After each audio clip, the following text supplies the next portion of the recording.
Hello, সবাইকে শুভ সকাল, good morning. তো যেমন কালকে বলেছিলাম মার্কেট আরও ডাউন যাবে, একটু ওয়েট করলে ভালো হয়। তো মার্কেট 1,04,000 চলে গেছিলো।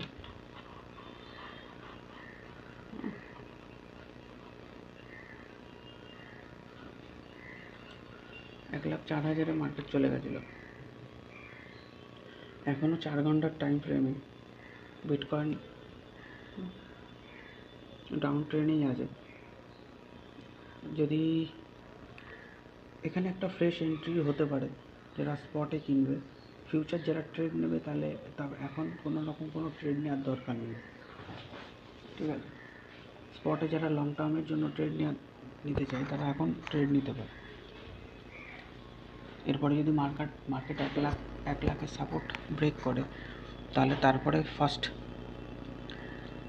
একটা ভালো এন্ট্রি লেভেল হবে, যেখানে এন্ট্রি নেওয়া যাবে।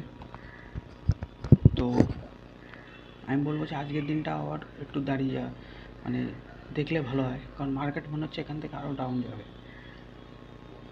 তো মার্কেট যখন 1,00,000-এর লেভেল আসে, তখন স্পটে যারা ট্রেড নিতে চায় লং টার্মের জন্য, তারা ট্রেড নিতে পারে। মার্কেট আলটিমেটলি রিকভার করবে, এতে কোনো সন্দেহ নেই।